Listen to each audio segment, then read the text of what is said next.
Hello students. तो इस video के अंदर हम लोग डिस्कस करने वाले हैं कंडीशन ऑफ ऑल इमर्जेंस। पिछले वीडियो में हमने डिस्कस किया था कंडीशन ऑफ नो इमर्जेंस। तो उसी तरह की कंडीशन यहाँ पे हम डिस्कस करना चाहते हैं, कंडीशन ऑफ ऑल इमर्जेंस। तो सबसे पहले हम ये समझते हैं कि इसका मतलब क्या है।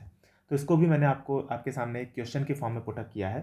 तो क्वेश्चन ये है कि find the relation between A and mu such that all light rays entering the prism emerge out of the second surface, यानी कि सेकंड सरफेस पे टीआईआर ना होने पाए। ये बिल्कुल उल्टा है जो हमने पिछले वीडियो में डिस्कस किया था उसका। तो यहाँ पे हम ये डिस्कस करना चाहते हैं कि सेकंड सरफेस पे टीआईआर नहीं होना चाहिए। सेकंड सरफेस पे जो भी लाइट रे पहुंचे वो बाहर निकलनी चाहिए। ठीक है, यानी कि हमको यहाँ से समझ में आता है कि R2 जो है वो लेस देन और इक्वल टू क्रिटिकल एंगल होना चाहिए। हमको पता है कि अगर R2 की वैल्यू लेस देन और इक्वल टू क्रिटिकल एंगल हो गई तो लाइट रे बाहर निकल जाएगी। ये बात हमको पता है। ठीक है, लेकिन अब ये देखते हैं कि क्या केवल इतना बोलना सफिशियंट है कि R2 should be less than और इक्वल टू क्रिटिकल एंगल। तो इतना बोलना सफिशिएंट नहीं है, क्योंकि R2 जो है वो अपने आप में एक वेरिएबल एंगल है। क्यों वेरिएबल है? अगर आप I को वेरी करोगे तो R1 वेरी करेगा, R1 वेरी करेगा तो R2 वेरी करेगा। तो R2 की कौन सी वैल्यू C से छोटी होनी चाहिए, ये क्वेश्चन खड़ा होता है। यानी कि अगर हम इसकी जगह पे ये बोलें कि R2 की जो मैक्सिमम पॉसिबल वैल्यू है वो भी अगर क्रिटिकल एंगल से लेस देन और इक्वल टू हो गई तो हम बोलेंगे कि जो भी लाइट रे सेकंड सरफेस पे पहुंचेगी वो हमेशा बाहर निकलेगी। तो ये एक अप्रोप्रिएट कंडीशन है जो कि हमने फाइंड आउट कर ली फॉर ऑल इमर्जेंस। यानी कि अगर हमको सारी की सारी लाइट रेस को एसी सरफेस के बाहर निकालना है तो R2 की वैल्यू जो कि मैक्सिमम वैल्यू है, R2 की maximum value should be less than और इक्वल टू क्रिटिकल एंगल। ठीक है, ये हमारे पास में मेन कंडीशन आ गई, इसके बेसिस पे हमारा रिजल्ट आएगा। ठीक है, अब देखो R2 जो है जब वो मैक्सिमम होगा तो R1 सेम टाइम पर मिनिमम होगा। ऐसा क्यों होगा? क्योंकि R1 plus R2 is equal to constant होता है जो कि A है। ठीक है, और R1 जब मिनिमम होगा तब I जो होगा वो भी मिनिमम हो जाएगा, क्योंकि R1 और I स्नेल्स लॉ से कनेक्टेड है। और I की मिनिमम वैल्यू कितनी पॉसिबल हो सकती है? I की मिनिमम पॉसिबल वैल्यू है 0। I की मिनिमम पॉसिबल वैल्यू होगी 0। ठीक है, तो ये हमारे पास में दूसरी कंडीशन आ गई।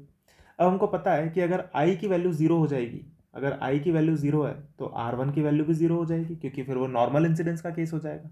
और R1 की वैल्यू अगर 0 हो जाएगी तो R2 की वैल्यू हो जाएगी A, क्योंकि R1 प्लस R2 A के बराबर होता है। और यही R2 की मैक्सिमम पॉसिबल वैल्यू होगी। ठीक है, ये R2 की मैक्सिमम पॉसिबल वैल्यू है। तो हम यहाँ पे बोल सकते हैं कि A then should be less than और इक्वल टू C। अगर A जो है वो लेस देन और इक्वल टू C हो गया तो यही है कंडीशन ऑफ ऑल इमर्जेंस।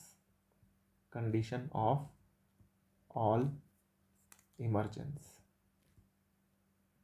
ठीक है, तो ये हमारे पास में रिजल्ट आ गया। इसको ऑब्वियसली आप फर्दर सिंप्लीफाई कर सकते हैं। इसको आप इस तरह से लिख सकते हैं कि A will be less than और इक्वल टू साइन इनवर्स 1/μ, और फिर आप इसको फर्दर सिंप्लीफाई करके A और म्यू में कंडीशन निकाल सकते हैं। पर हम इसको इन जनरल A और C की टर्म्स में याद रखना पसंद करते हैं कि if A is less than और इक्वल टू C तो यह है कंडीशन ऑफ ऑल इमर्जेंस। तो इसको आप याद रखिए। ठीक है, तो देखो अभी तक हमने क्या किया स्टूडेंट्स, हमने कंडीशन ऑफ नो इमर्जेंस निकाल ली, हमने कंडीशन ऑफ ऑल इमर्जेंस निकाल ली। तो अभी तक हमने जितना भी डिस्कशन किया है उसको हम समराइज कर लेते हैं। तो उसको मैंने यहाँ पे समराइज किया हुआ है की पॉइंट्स के फॉर्म में। तो देखो ये समरी क्या कहती है कि अगर A की वैल्यू 2C से ज़्यादा है तो कोई भी इमरजेंस नहीं होगा, ये हमने डिराइव किया था। और अगर A की वैल्यू लेस देन और इक्वल टू C है तो ऑल इमरजेंस होगा, ये हमने अभी डिराइव किया है। और अगर A की वैल्यू इन दोनों के बीच में हो जाए, यानी कि अगर A की वैल्यू C से बड़ी हो लेकिन 2C से लेस देन और इक्वल टू हो, तो क्या होगा? तो फिर कभी तो इमरजेंस होगा और कभी नो इमरजेंस होगा, यानी कभी लाइट रे सेकंड सरफेस से AC से बाहर आएगी, कभी नहीं आएगी, डिपेंडिंग ऑन कि आपने I की क्या वैल्यू ली है। तो I की वैल्यू के ऊपर फिर वो डिपेंड करेगा कि सेकंड सरफेस से लाइट रे बाहर आएगी या नहीं आएगी। ठीक है, तो अभी तक हमने जितना डिस्कशन किया उसकी समरी मैंने आपको यहाँ पे प्रोवाइड कर दी है।